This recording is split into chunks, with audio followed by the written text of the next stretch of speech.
को प्रवेश करते हैं या कोई शुभ कार्य करने के लिए अग्रण्य होते हैं तो हम कलश की स्थापना क्यों करते हैं। आज शिव महापुराण में शुरुआत में अपन शिव और पार्वती की यही संवाद को लेकर चलते।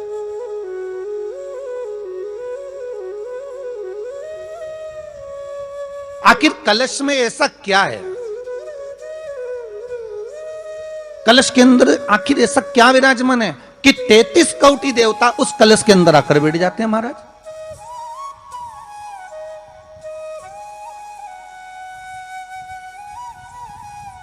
आप कोई यज्ञ करने जा रहे हो, आप कोई पोथी पुराण करने जा रहे हो, आप कोई अच्छा कार्य करने जा रहे हो, तो ब्राह्मण देवता कह देते कलश की स्थापना होगी, कलश की शोभा यात्रा निकलेगी, कलश यात्रा निकलेगी, कलश विराजमान होगा। और आज हर की पौड़ी पर, प्रयागराज में या उज्जैनी में, नासिक में जो बड़े बड़े कुंभ के मेले होते, कुंभ का मतलब भी तो कलश से होता है। उसकी महत्वता क्यों है? उस कुंभ की, उस घड़े की महत्वता कहां से प्रकट हो गई? शिव महापुराण की कथा कहती है महाराज, भगवान ओघड़दानी शंकर स्वयं आद्य शक्ति जगदम्बा से कहते हैं कि जगदम्बा तू क्या चाहती है बोल। तो जगत जननी जगदम्बा कहती है कि जहां मैं हूं वहां शंकर है। ये आपने कह दिया, पर जहां शंकर है वहां पार्वती का होना जरूरी है। उसके लिए सिद्ध करने के लिए एक स्थान ऐसा बनाया जाए जहां पर शंकर विराजमान है और शंकर के साथ पार्वती विराजमान है। तो शिव जी ने कहा पार्वती, उसके लिए मैं तुझे एक सुंदर कलश का निर्माण कर देता हूं। और नवरात्रि में भी देवी की आराधना का एक स्मरण का सुख है महाराज। ज्योत का विधान है, नवरात्रि में देवी की ज्योत लगती है, अखंड ज्योति लगती है, जवारे बुआए जाते हैं, कलश लगता है। ज्योत का भी विधान है। जिसके यहां दिया अखंड जलाया जाता है, अगर वो दिए की लो, दिए की बाती अगर दक्षिण दिशा की होती है तो उसके घर में साल भर में एक घात जरूर होती है।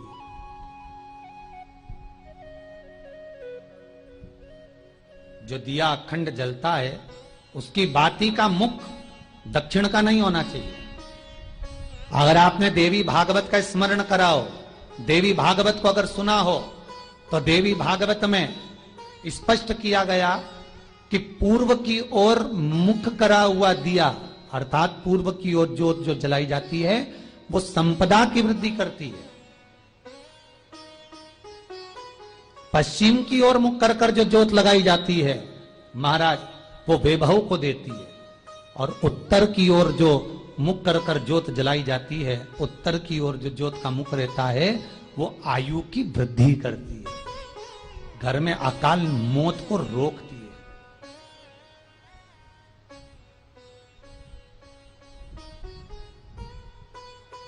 नवरात्रि का जो भाव तत्व है उसको भी अच्छे से समझ लेना। दक्षिण की ओर ज्योत ना लगाएं। अगर आपको लगाना है पूरब की लगाएं, पश्चिम की लगाएं या उत्तर की लगाएं। और जितने दिन महारानी जगदम्बा जगतधात्री दुर्गा भवानी, अब की बार माता जी घोड़े पर आई है। हर बार देवी बदल बदल के आती है, इस बार जो नवरात्रे आए वो घोड़े के आए। तो घोड़े पर जो देवी जी आती है वो समृद्धि को देने वाली आती है, लक्ष्मी की वृद्धि करने वाली आती है। जैसी घोड़े की रफ्तार होती है उस रफ्तार से लक्ष्मी घर में आती है। तो ये मत सोचना कि कोरोना महामारी ने हमको नीचे गिरा दिया या कोरोना महामारी ने रोक दिया, कमाई के स्रोत रोक दिया, धन रोक दिया। चिंता मत करना।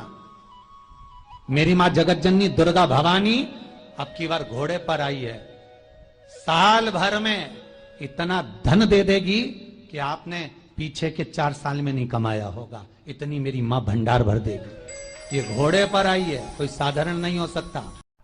कई लोग कहते हैं महाराज हम पूजन बहुत करते हैं, हम पाठ करते हैं, हम अर्चना करते हैं, हम व्रत रखते हैं, हम उपासना करते हैं, हम दान करते हैं, हम पुण्य करते हैं, हम सत्कर्म करते हैं, उसके बाद भी दुख क्यों है? हम पूजन तो कर रहे हैं, माला, पाठ, जप, अनुष्ठान, फल कब देते हैं और फल कब नहीं देते? ये शिव महापुराण की उमा संहिता कह रही है। शिव महापुराण का उमा खंड, पार्वती खंड को अच्छे से पढ़िए तो उसमें बताया है, उसमें वर्णन किया है। घर के अंदर बैठकर आप 27 मनके की माला जप रहे हो, घर के अंदर बैठकर 30 मनके की माला जप रहे हो, घर के अंदर बैठकर 108 मनके की माला जप रहे हो। आप जितने भी मनके की माला घर के अंदर बैठ रहे हो और जप रहे हो, उसका पुण्य आपको प्राप्त होगा, मना नहीं है, मिलेगा। पर रुपये में से 54, रुपये में से कितना मिल रहा है? 54, 25%। वही माला आप किसी मंदिर में, देवालय में, तीर्थ में जप रहे हो, उसका पुण्य मिलेगा केवल आधा, 50%, मात्र 50।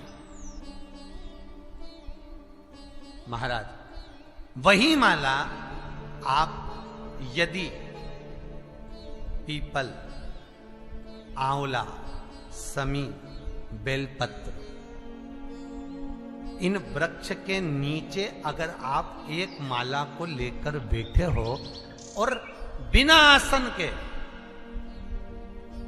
समी के वृक्ष के नीचे आप कोई मंत्र जप रहे हो, कोई बेलपत्री के पेड़ के नीचे मंत्र जप रहे हो, कोई आंवले के पेड़ के नीचे मंत्र जप रहे हो, किसी पीपल के वृक्ष के नीचे मंत्र जप रहे हो, तो वहां आसन लगाने की जरूरत नहीं होती।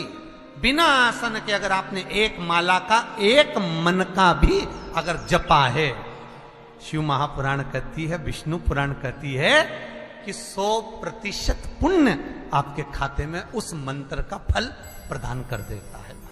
उस मंत्र का मिलेगा, घर में जपो 25% मिलेगा, जपना तो चाहिए। शिव महापुराण की कथा, लिंग पुराण की कथा, विष्णु पुराण की कथा, पद्म पुराण की कथा कहती है कि किसी वृक्ष के नीचे, जिन वृक्षों का गुणगान हमारे शास्त्र करते हैं, जिन वृक्षों का गुणगान हमारी पुराणे करती हैं, उन वृक्ष के नीचे अगर एक मंत्र का मन का भी फेरा जाए तो उसका पुण्य 1000 गुना प्राप्त हो जाता है, आप रूप प्राप्त होता है अपने आप।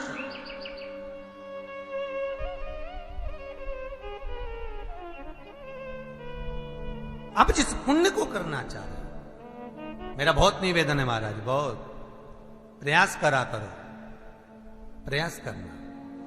अगर हाथ के मनके की माला भी नहीं हो और किसी पीपल के पेड़ के नीचे 15 मिनट बैठने का मौका मिल गया, आंवले के वृक्ष के नीचे 5 मिनट बैठने का मौका मिल गया, किसी आंवले के वृक्ष के नीचे आप 5 मिनट बैठे हो, ओम नमो नारायण का मंत्र का स्मरण कर लो, ओम नमो भगवते वासुदेवाय का जाप कर लो, बस उसका फल 1000 गुना प्राप्त हो जाता है। शमी के पेड़ के नीचे बैठे हो, श्री शिवाय नमस्तुभ्यम का जाप करिए, 54 गुना फल मिलेगा, 1000 गुना फल। बेलपत्री के पेड़ के नीचे गए हो, ओम नमः शिवाय ओम का जाप करिए, फल मिलेगा।